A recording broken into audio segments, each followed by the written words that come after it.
Assalamu alaikum guys, I welcome you to all in the Pharma Health Zone. As we were studying the enzymes part 3 और उसमें हम पढ़ रहे थे कि enzymes को हम कैसे क्लासीफाई करते हैं।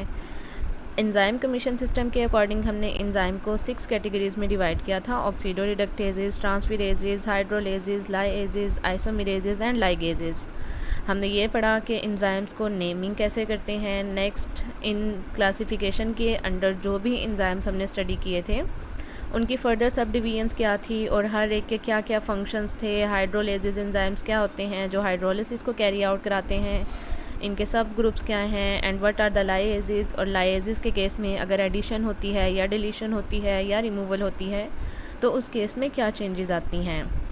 नेक्स्ट एंजाइम जो कि हमने स्टडी करना था दैट वाज द आइसोमेरेजेस। आइसोमेरेजेस ऐसे एंजाइम्स हैं जो किसी भी मॉलिक्यूल के अंदर स्ट्रक्चर को चेंज करने के कैटालाइजेशन करवाते हैं। मतलब स्ट्रक्चरल चेंजेस ये कैसे लेकर आएंगे मॉलिक्यूल के अंदर, किसी भी फंक्शनल ग्रुप को ट्रांसफ़र करते हुए, उस स्ट्रक्चरल चेंजेस को ट्रांसफ़र करते हुए उस मॉलिक्यूल की आइसोमेरिक फॉर्म जनरेट कर देंगे और जो प्रोडक्ट होगा वो उस सबस्ट्रेट का आइसोमर होगा। अब यहाँ पे ये क्वेश्चन अराइज होता है, what is meant by isomer. Isomer हम ऐसे मॉलिक्यूल्स को कहते हैं जिनका मॉलिक्यूलर फार्मूला सेम हो लेकिन वो एक दूसरे से डिफ़र करते हैं, वेरी करते हैं स्ट्रक्चरल फार्मूला की बेस पे। और आइसोमर दो वर्ड्स का मजमुआ है, iso mean same and mer mean unit. मतलब ऐसे मॉलिक्यूल्स जिनका unit means molecular formula same हो, उन मॉलिक्यूल्स को हम नाम देते हैं these are the isomers. For example there is an example of glucose and fructose जो कि एक दूसरे के आइसोमर्स हैं, दोनों का मॉलिक्यूलर फार्मूला सेम होता है एंड दैट इज़ C6H12O6। इन दोनों में डिफरेंस स्ट्रक्चर की बेस पे थोड़ा सा आता है। Here you can see the structure of both glucose and fructose. In glucose अगर हम देखें तो से 6 कार्बन है, 1 2 3 4 5 6, और same is the case with fructose, उसमें भी 6 कार्बन है। लेकिन डिफरेंस कहाँ पे आता है?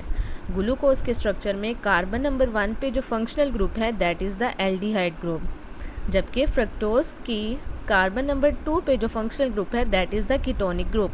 ये माइनर सा डिफरेंस है जो एक मॉलिक्यूल को दूसरे मॉलिक्यूल में डिफरेंशिएट कर देता है।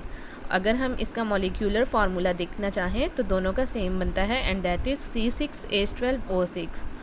तो इस केस में glucose 6 phosphate is going to be converted into the fructose 6 phosphate, और जो एंजाइम रिस्पॉन्सिबल होता है इसकी कन्वर्जन के लिए, आइसोमेरिक फॉर्म बनाने के लिए, that is the phosphohexose isomerase. Last enzyme to be studied is the ligases. Ligases you have to remember it by ligase. Ligase mean किसी भी चीज़ को लगाना, जोड़ना, बॉन्ड बनाना। तो ये एंजाइम जो है ये कैटालाइज करते हैं कंडेंसेशन रिएक्शंस को। कंडेंसेशन रिएक्शंस ऐसे रिएक्शंस होते हैं जो दो चीज़ों को आपस में ज्वाइन करते हैं और इस ज्वाइनिंग के दौरान कोई ना कोई चीज़ रिमूव होती है and most probably there will be the removal of water molecule. जब मॉलिक्यूल्स आपस में ज्वाइन करते हैं, वी नो जब दो चीज़ें आपस में ज्वाइन करनी होती हैं दरमियान में किसी फोर्स की, किसी बॉन्ड की ज़रूरत होती है।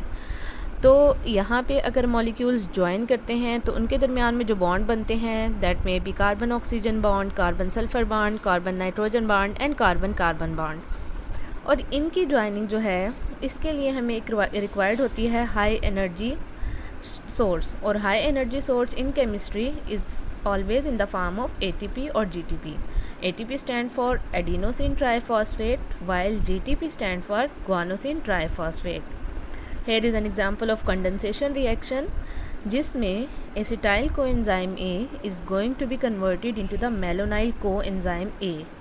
acetyl coenzyme A 2 carbon molecule है, इसके अंदर कार्बन डाइऑक्साइड एंटर होगी और ये रिएक्शन जो है एनर्जी रिक्वायरिंग प्रोसेस है। ATP की फॉर्म में एनर्जी चाहिए होगी, एडिनोसिन ट्राईफॉस्फेट, और ये रिएक्शन कैरी आउट होगा in the presence of enzyme acetyl coenzyme A carboxylase, और ये कन्वर्ट हो जाएगा मेलोनाइल कोएंजाइम ए में। Malonyl coenzyme A is the 4 carbon molecule. So that was all about the classification of an enzyme. Thank you for watching. अल्लाह हाफिज़ till the next video.